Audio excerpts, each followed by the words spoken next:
Today is the day that we're gonna learn how to make halloumi cheese. You missed this kitchen, so we're back here. Today we're gonna learn how to make halloumi from scratch. And I have to tell you, making halloumi is, I believe, much easier than making bread at home. I did it yesterday again. I thought about it and I was alone in the kitchen. It was so easy to make and it's so rewarding. So guys, you can make cheese and it's not gonna take a lot of time and a lot of effort, and it's gonna be this gorgeous halloumi cheese. From the north side and the south side of France, my Greek friends, we can all teach everyone in the world to make halloumi so that everyone will enjoy halloumi in the world. So we can also enjoy halloumi more. And years ago, I learned how to make halloumi in the mountains of Lefke, where my aunt was from. And there in the mountains with the great view. And in the morning, you milk the cows, the goats, and etc. And you mix the milks. And then you start, and around 11 o'clock, you have your fresh halloumi cheese every day. That's like heaven on earth, huh? Do you remember the cow? A cow attacked me, so. Now, here I have 5 liters of milk, and because it's not easy to find fresh goat's milk here, we're just gonna use cow and it will still work. Because it's fresh out of the fridge, it's not pasteurized, it's just fresh and raw. It's now 18 degrees. We have to warm this up until it's 35 degrees. So I'm going to just mix it up. Why am I mixing the milk while warming it up? I don't want one side to be like 50, 60 degrees and the other side 18. So I constantly stir it so that it gets hotter easily. Now it's around 31, 32 degrees. I turn it off because my pan is still hot. Because of the conduction, it will continue getting warmer. I don't want it to be above 35, because if it gets above 35, the milk is gonna lose its powers of making gorgeous cheese. And 35 is around when you first milk the cow. Think of it, the milk is in the breast, the degrees is a little lower than the body temperature, so it's around 35. How can I understand that it's 35? When I put my finger to the milk, it's as if nothing changes. It's not warm, it's not cold, it's just the same degrees as it feels in the outside body temperature. So, to turn the milk to cheese, I'm going to use this rennet. Rennet is actually the name of the enzyme in the calf's first stomach. Therefore, for example, in the schools, they teach how to make cheese, etc. One of the questions they ask is, what do calves eat? And everyone says it's water, milk, and that's it. Actually, what happens is when the calf drinks the milk, the enzyme in the stomach curdles it. And actually what calves eat is not milk, it turns into cheese, and it becomes more digestible for the animals as well, so they eat cheese. What I'm going to do, same thing. Again, it has to be around 35 degrees. I'm going to use half a glass of water, half a teaspoon of this rennet. Mix it well. Check my degrees in the milk, 35 degrees, and I add my rennet and water mixture, and with a wooden spoon, just mix it. Yesterday, to understand the difference, I made this in a stainless steel pan and also in a copper pot. And I found out that copper makes it a little more stiff, so I liked it, so I'm going to use my copper pans, but it's not the end of the world. You can use stainless steel pans as well. Now I have to cover this so that this beauty still works. I'm going to cover the bottom. Don't put it onto somewhere cold. Think about, I don't know, in your culture, is there something like when a child sits on a concrete thing and says, no, you shouldn't sit, you'll get sick. Same thing for this beautiful milk as well. What I did, I didn't cover it totally because it's gonna work and it has to get air. So I covered it with the lid, but I left a space on the side and close the bottom as well. And this is gonna stay here like that for about half an hour. And here, I like doing this. Here I have one, which I have done before I shoot the video. And this has been sitting here for about half an hour. Making cheese is about putting the milk into sleep. And now we have to wake up the milk. And to wake up, what I'm going to do is first make small incisions like this. And it's so like yogurt. You are waking it up slowly. Yes. Think about like if you go to sleep and someone wakes you up in like a hurry and not so kindly, you wouldn't appreciate that person and the rest of the day wouldn't go really well. Same thing for the cheese. You have to wake it up slowly. I did this. I'm going to again close the lid halfly for 5 minutes. Let her settle down. 5 minutes later. So I washed my hands and arms so that I can put it in. I'm going to just do this and it becomes little curdles. And I'm also doing this again slowly with care. If you ask, in the old days when there were no powders like this, how did people do it? You get a calf and before she eats anything else than milk, you cut the cow and take the part of the stomach where it does ruminate. Even in Cyprus, you can still see that in some villages. They take that part of the stomach and put it into drying. And each time everyone wants to make cheese, they cut a part of that stomach and they put it in the milk and it does what the powder do, which is use the casein in milk and turn it into curdles and actually separate the whey. It's actually what's happening right now. Check the bottom part as well. Make sure that there are no big parts. Actually, this is the cheese making process that is always used. Now I check whether each of them are like small like this, and it's all done. We have to let this sit for a while so that the curdles sink, and I'm gonna put this in so that it will help the whey to sit down for about 5 to 6 minutes, and then I will start making the cheese.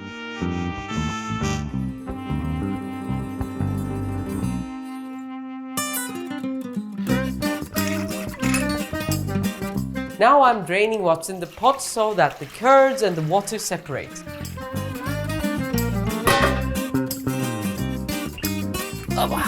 Okay, this is the whey. This is the way. This is the way. This is the way. And actually there's still a bit of cheese inside and we're gonna separate that in a while. And these are my curdles. They are still very warm, by the way. I'm going to put them in sacks like this. These are sold in Bandabulya in Cyprus, in the old market. These are hand done with some straws, but you can use a sieve like this as well. What I'm going to do, when they're still a bit warm, I'm pressing it with my hands like this.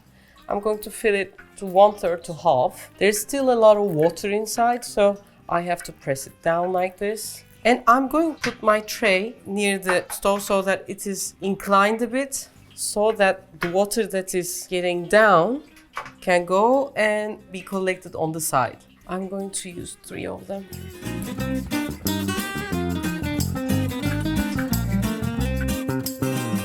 I'm going to press with my hands like this, and the whey is collected on the side. These sacks are the original Cyprus Halloumi making sacks, but now the plastic ones are also sold. Now, as you can see, it is getting thicker. As I press it more, the milk goes on. And now, at this point, I have to turn them. These are still warm, even though it was 35 degrees half an hour ago, because the enzymes worked, it's still around same degrees. So I have to cool it a bit, and to do that, I'm going to use some cold water.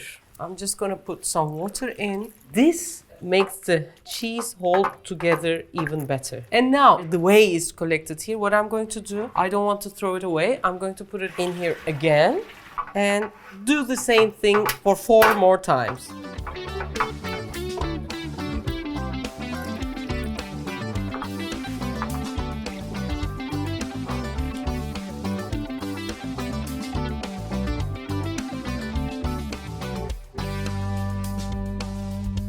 After the 3rd turn, the water I don't put it because it's so much diluted. I'm not going to add it to this mixture. But now, in order to make halloumi, the most important thing is we have to cook it. And we're going to cook it in its way. What we want to do is get the extra milk products inside the whey more. So to do that, what I'm going to do, I'm going to add a liter of milk inside this whey. Why did I add the milk? There was already some milk products in the whey, and I want to get them out and make this thing a bit see-through.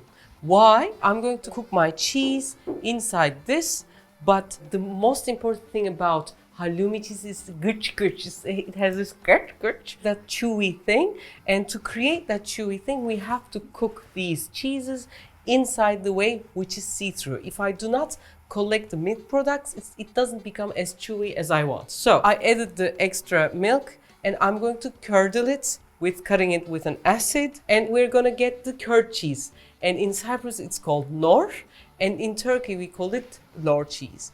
And it's a byproduct, like every time you make halloumi, you get nor cheese on the side, which is this curdled cheese. So we're gonna get not just one cheese, but 2 cheeses.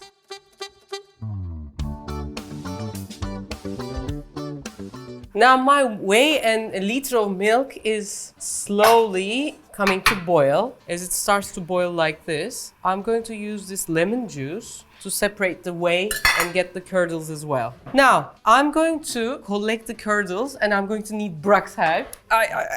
This is a dangerous part.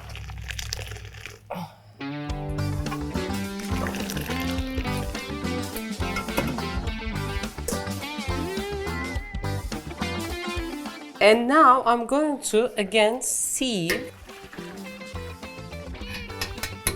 So this is the nor, the curdled cheese that we have gotten. You can use this like this. For example, we make börek out of this with a bit of sugar. It becomes like a sugary börek. Or you can add salt and eat it like an ordinary cheese. Now, coming back to this beautiful thing here, I'm going to again put this in boiling, and now it's time to add some salt. It can be rock salt, it can be sea salt. Is that Refika salt? This is Refika's finishing salt. It's a bit luxurious for this, but anyways. As you can see, it's like yellowish, greenish water. As this starts to boil, I'm going to add my cheese now. Again, my final press, take it out. Press it with your hands again, and I'm going to throw this in. First, it's gonna sink. After it starts to boil for a while, it's going to float. And when it floats, it means that it's done and we can take the cheese out. Now, to sum up, what we have done so far is first we put the rennet into the raw milk when it was 35 degrees. It sat for about half an hour. Then we woke it up by making small cuts through. And then with our hands, we turned it into curdles. And then we put the curdles into the sacks, pressed them and put some cold water and pressed them again and got the shape of this round shape. And then we got the whey back and add some milk and we let it boil. And when it starts to boil, we added juice of 2 lemons and curdled it again. And we separated into making this beautiful cheese nor, which is the curdled cheese, we can call it. And then we got the leftover whey here and we put some salt and we put our cheese in. First it's at the bottom and it sank, and at this point it starts to cook. If you think that it was raw milk and until now it was never higher than 35 degrees. But in this, it's gonna boil, it's gonna like kill all the negative things that is unhealthy, bacteria. When it comes to that degrees, it's going to start to float and we'll be almost done.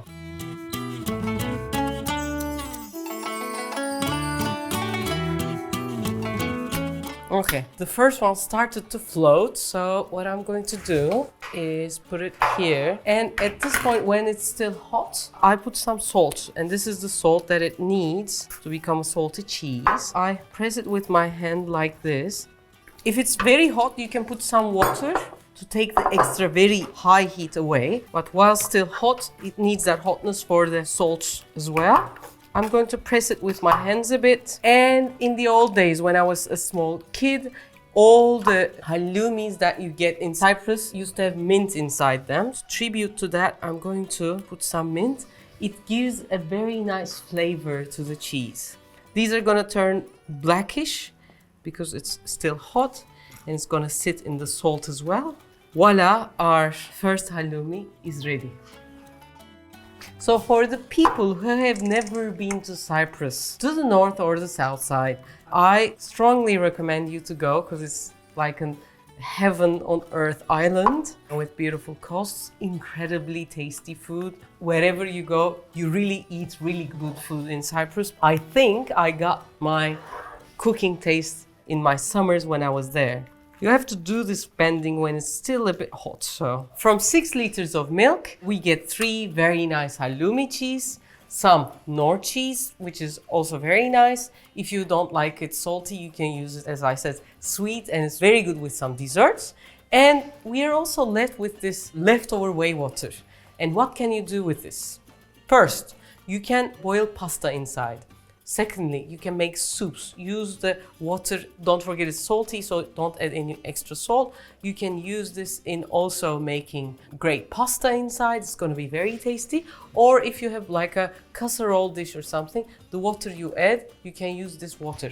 You can refrigerate this and use it in 3-4 days maximum. This is it. We don't throw away anything because it's very valuable what the animal gave us as a present. We have to really use all of it so that the bereket means it's like sustainability, but at the same time it has abundance in it. So for that bereket to be in our house, we have to use it 100%.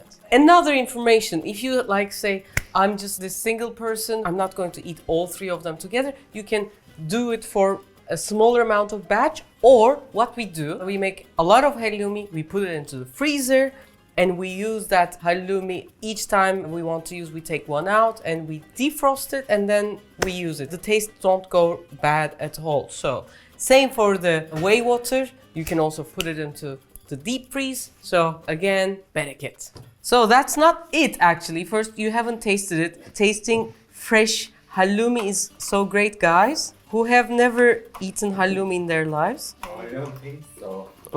Especially in this kitchen. Okay, so this is our beautiful fresh halloumi. You have never eaten fresh halloumi? No, never. No, okay. What can you do with this? You can eat this fresh like that.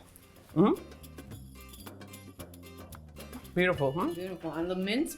Mint kills it, huh? Yeah. What are the things that you can do? You can eat it fresh like this. You can put it on the pan, one side, never move it. It turns brown and turn it on the other side, brown it. It has this meaty feeling. For example, I remember when I was like a young girl, I was making spring rolls. And for the vegetarian friends of mine, I used to make it with halloumi. It really replaces the meat. It has that meaty feeling as well. So you can do it like that. Bahar made a big sandwiches, you remember, by putting it on the pan. It's very nice, but don't turn it all the time. Just put one side browns and turn it on, the other side browns. Also, with the soups, dice it, add some butter and let it sizzle. And to a warm soup, while it's on everyone's plate, put the sizzling halloumi and butter mixture on top and it kills it. It's amazing. Or I think we have done this with olives and halloumi, some bitta, Cypriot bitta. It's a gorgeous recipe. You can find it in the channel, it's here. And also we have another family dish. We did magarna bulli, and it's bulli is the chicken, magarna is actually pasta. It's a chicken pasta with lots of halloumi cheese and dried mint together. And mint, halloumi cheese, some sizzling chicken and pasta. Pasta is boiled in the chicken's cooking water, so it's again on another level. You have the recipe here. So guys, that's it. If you use halloumi in different ways, please write it down. And if you haven't subscribed, look at our efforts and please praise us with it. We need the praising a lot, especially in these days. The economy is so bad in Turkey. We are trying to keep up good and we are trying to work for our country and for the world. So your support means so much to us. Take care. Love you. See you next week.